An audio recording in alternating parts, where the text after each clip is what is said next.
কোন দল আপনাদেরকে ভোট ব্যাংক হিসাবে আগামী দিন আর ব্যবহার করতে না পারে। আমাকে ক্রস ফায়ারে নিয়ে আমাকে চেঞ্জ করতে পারে নাই, আমাকে 4.5 বছর জেলে ঢুকাই আমারে চেঞ্জ করতে পারে নাই, আমাকে গুম করার হুমকি দিয়ে আমাকে চেঞ্জ করতে পারে নাই। বাউফলের আপনাদের অধিকার প্রতিষ্ঠার জন্য যদি আবার গুলির সামনে দাঁড়াতে হয়, আবার গুম হতে হয়, আবার জেলে যেতে হয়, আমি রাজি আছি। তারপর আপনাদের অধিকার নিয়ে আর কাউকে সিনেমেনে খেলতে দেওয়া হবে। আমি শফিকুল ইসলাম মাসুদ, আপনাদের সন্তান। আমাকে আপনারা ভোট দিলেও আছি, না দিলেও আছি। আমি কই যাব? সন্তানদেরকে পরিবার থেকে ঠেলে ফালান যায়? আমার কে বাউফল থেকে আপনারা ঠেলে কই ফালাবেন? ফালাই দিলে আমি আবার আসবো। এবার আমরা একটু ভিন্ন কিছু দেখতে চাই। এবার আমরা একটু ভিন্ন কিছু দেখতে চাই। ভিন্ন কিছু দেখার মতো কি আছে কিছু দেশে না নাই? সেই দলের নাম কি? আওয়ামী লীগ আমার জেলখানায় ফালাই রাখছে। আপনারা কি আওয়ামী লীগের চেয়ে নিষ্ঠুর হবেন? তাহলে আমি আপনাদের কাছে সেইটুকু বলার জন্য আসছি। আপনারা কষ্ট করছেন অনেকক্ষণ থেকে। এই কষ্টের আমার কোনো এই কষ্টের ঋণ আমি শোধ করতে পারবো না। আমি ঋণ শোধ করতে পারবো না। আমি একটু আগে আপনাদের এখানে দিদিদের যে মন্দির, সেখানে আপনাদের দাদাদের সাথে আমি বসে আসছি। আমি বলছি নতুনের হাট, নকুলের হাট, সেখানে আমি বলে আসছি যে আমরা হিন্দু মুসলমান, রাসূল সাল্লাল্লাহু আলাইহি ওয়াসাল্লাম মদিনা গঠন করছি, সোনার মদিনা। সেখানে কি হিন্দুরা সব ভয়ে চলে গেছে? পালাইছিল কেউ? বরং যাওয়ার জন্য অনুমতি দিয়েছে, তারপর একজনও সেখান থেকে যায় নাই। কেন যায় নাই? তারা বুঝতে পারছে যে ইসলামের ভিত্তিতে যে সোনার মদিনা হয়েছে, এটাই হচ্ছে আমাদের নিরাপদ জায়গা।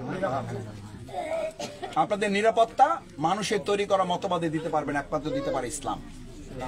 বাংলাদেশ জামাত ইসলামী মুসলমানরা যত ভালো থাকবে, একই সাথে আমাদের হিন্দু ভাই বোনেরাও সেই রকম ভালো থাকবে ইনশাআল্লাহ। এটা আমার কথা না, এটা ইসলামের আল্লাহর বিধান। আমি একটু আগে বলছি, কোরআন নাজিল হয়েছে শুধু মুসলমানদের জন্য না, হুদাল্লিন নাস, সবার জন্য, সবার জন্য কোরআন। আমি আপনাদের শুধু অনুরোধ করি, আমাদের বাউফলটাকে সুন্দর করতে হলে আপনাদেরকে যেন আলাদা করে। ওয়ালটন এখন দেশের সীমানা পেরিয়ে পৌঁছে গিয়েছে 50টিরও বেশি দেশে।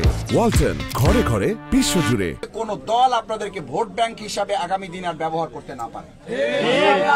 আপনারা এখন থেকে আমাদের 2024 সালে 5ই আগস্ট আপনারা রাস্তায় ঘর থেকে বের হইয়া তারপর আপনারা বলছেন আমরা আরেকবার স্বাধীন হইলাম, বলছেন না? বলেন নাই? তার মানে কি? আমরা এখন আমাদের মতো করে পছন্দের লোককে আমরা ভোট দিতে পারবো। দেব না? দেব না ইনশাআল্লাহ। যদি আপনাকে কেউ বাধা দিতে আসে, যদি আপনার সামনে কেউ দাঁড়ায়, যদি আপনারা কেউ রক্তচক্ষু দেখায়, যদি আপনারা কেউ ভয় দেখায়, আল্লাহ সাক্ষী করে বলে রাখছি, আমাকে ক্রস ফায়ারে নিয়ে আমাকে চেঞ্জ করতে পারে নাই, আমাকে 4.5 বছর জেলে ঢুকাই আমারে চেঞ্জ করতে পারে নাই, আমাকে গুম করার হুমকি দিয়ে আমাকে চেঞ্জ করতে পারে নাই। বাউফলের আপনাদের অধিকার প্রতিষ্ঠার জন্য যদি আবার গুলির সামনে দাঁড়াতে হয়, আবার গুম হতে হয়, আবার জেলে যেতে হয়, আমি রাজি আছি। তারপর আপনাদের অধিকার নিয়ে আর কাউকে সিনেমেনে খেলতে দেওয়া হবে। 53 বছর তো আমরা সব দলকে দেখছি। এবার নতুন, সবসময় আমাদের মনে হয় না আমরা একটু নতুন কিছু দেখি, মনে হয় না? তো এবার আমরা একটু নতুন কিছু দেখি ইনশাআল্লাহ। নতুন কিছু দেখার মতো আপনাদের কাছে একটা সুযোগই আছে, সেটা হলো বাংলাদেশ জামাত ইসলামী।